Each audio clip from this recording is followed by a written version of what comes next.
Ambert-Livradois-Forez est une intercommunalité de 58 communes. C'est un territoire rural majoritairement, mais qui a aussi une origine industrielle très importante. La commune d'Ambert est considérée comme le pôle principal d'Ambert-Livradois-Forez. Donc c'est une sous-préfecture qui fait 6700 habitants. C'est une commune qui est aussi fragilisée puisqu'elle connaît un déclin démographique important depuis 1982. Elle a perdu environ 14% de sa population. La problématique, elle est étroitement issue de cet état de fait. Face à ce contexte a priori peu favorable, comment ce territoire va inventer une nouvelle politique publique de revitalisation des centres-bourgs et quels enseignements pour l'action publique nationale on peut tirer de ce cas d'espèce d'Ambert-Livradois-Forez et du parc naturel régional du Livradois-Forez dans une perspective de transférabilité potentielle de cette politique.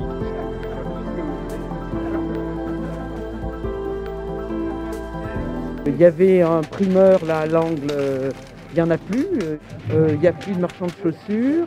Il y a des rues qui sont vraiment désertes, des commerces qui ont fermé et qui ne se réouvrent pas. La question de la vacance sur le territoire d'Ambert-Livradois-Forez est quelque chose d'assez prégnant. On a plus de 4000 biens qui sont vacants sur le territoire aujourd'hui, dont des biens qui sont parfois vacants depuis très longtemps. Sachant qu'on a une vacance qui est établie à la fois dans des biens qui relèvent du logement, mais aussi des biens d'activité, du commerce, de friches industrielles, mais également des espaces non bâtis avec des biens qui ont été démolis, etc.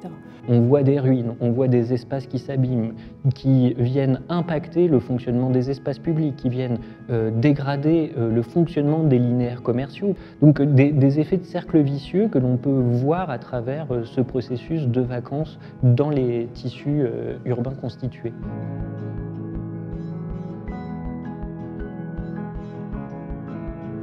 On a pu spatialiser du coup les logements et les locaux vacants. C'est vrai qu'il va falloir qu'on travaille un peu sur les résidences secondaires, les bâtiments de stockage. Ouais. En 2012-2013, donc bien avant que des politiques nationales s'intéressent à la question des bourgs ruraux, des centres-bourgs, des acteurs locaux se sont posé la question de savoir comment revitaliser ces tissus ruraux denses. On met autour de la table tout un tas d'acteurs, qui sont des équipes pluridisciplinaires, d'architectes, d'urbanistes, de sociologues, de paysagistes. Enfin voilà, suivant aussi la problématique de la commune, on va essayer de mettre en place un collectif assez varié. On a innové en essayant d'utiliser tous ces outils-là qui permettent aux habitants et à un public assez large de saisir de ces questions de centre-bourg. L'apport du parc naturel régional a été primordial. En fait, ils ont vraiment porté tout un pan de l'expérimentation. C'est eux qui ont vraiment co-impulsé les premières démarches d'expérimentation sur le territoire qui ont quand même été assez révélatrices d'un certain nombre de dynamiques et puis qui ont permis finalement d'approcher une méthode commune sur la question des centres-bourgs et de la vacance. La problématique de notre centre-bourg, c'est qu'il était très vieillissant. Donc on avait besoin de refaire des travaux à la fois pour rendre l'habitat aux normes d'aujourd'hui et travailler beaucoup aussi sur la taille des commerces. On a été amené à travailler donc sur l'îlot Henri IV, qui est à l'origine une maison. Et donc il y avait un intérêt aussi à pérenniser l'activité du pâtissier qui lui partait à la retraite. Donc dans un premier temps, on a fait un travail qui permettait de démontrer qu'on pouvait réaménager des logements aux étages de ces deux maisons et un commerce, une pâtisserie éventuellement au rez-de-chaussée. J'aurais voulu des œufs. Oui. Les œufs, on a des petits sachets comme ça de 200 grammes à sortir. Ouais, c'est bien. Mais comme ça. Là, il y avait une succession de petites pièces. Il y avait là-bas une partie chocolaterie, une grande cour en extérieur et après le laboratoire de pâtisserie. Les pâtissiers d'avant, ils n'avaient pas les mêmes besoins que nous et nous, on n'a pas les mêmes besoins qu'avant. On a une organisation qui est différente, c'est d'autres façons de travailler. Aménager une opération de cette envergure en centre-bourg, c'est un défi important. On avait des planchers qui étaient pourris, des morceaux de charpente qui étaient pourris.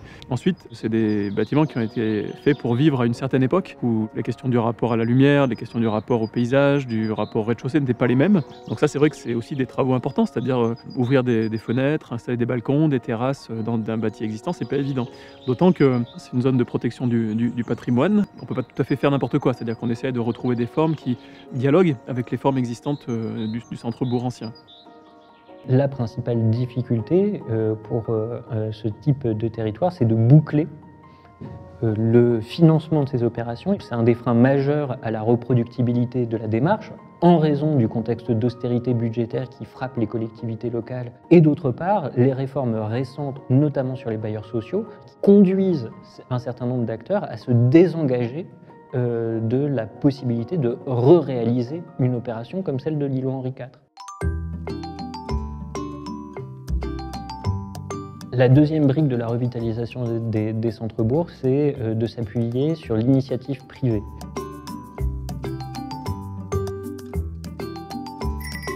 Les locaux côtiers, c'est un lieu dans lequel il se passe plusieurs choses. Il y a un atelier d'auto-réparation de vélos qui s'est monté et qui a un grand succès. Ensuite, à l'étage, il y a 2 grands bureaux qu'on partage à plusieurs structures. Donc certaines sont là en permanence et d'autres sont là plus ponctuellement.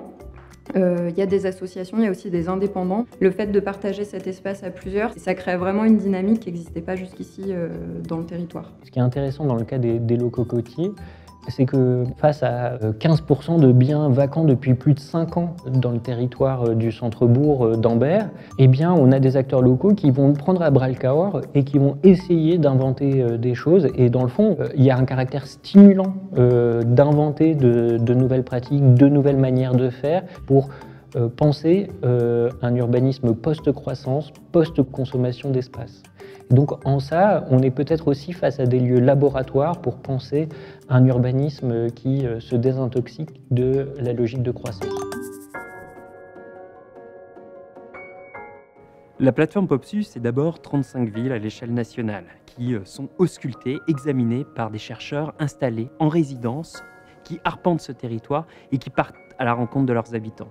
Aujourd'hui, on est confronté à la réalité et à l'enjeu d'une différenciation des territoires, c'est-à-dire à bien saisir quelles sont les spécificités associées à ce territoire pour mieux projeter son avenir, ses transformations à venir et les futures stratégies territoriales de demain. Dans ce contexte, la plateforme POPSU permet d'apporter des éléments de décision auprès des élus, auprès de la municipalité, et c'est bien ce qu'on cherche aussi au plan national à construire.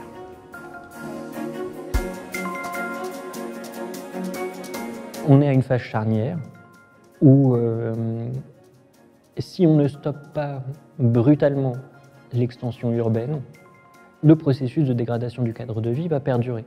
Aujourd'hui, il y a un ensemble de conditions qui permettent d'envisager l'amélioration concrète du cadre de vie de ces centres-bourgs. Il y a une méthode qui est inventée, il y a des acteurs qui sont en ordre de bataille et qui ont une capacité maintenant technique de pouvoir mener des projets globaux. L'espoir que l'on peut dresser, c'est de se dire que désormais, les centres-bourgs vont pouvoir redevenir des lieux foisonnants d'activités et plein de vie et plein de nouveaux habitants. Salut Gérard! On allait bronzer la mission. T'as vu ça, hein? Les vacances, hein?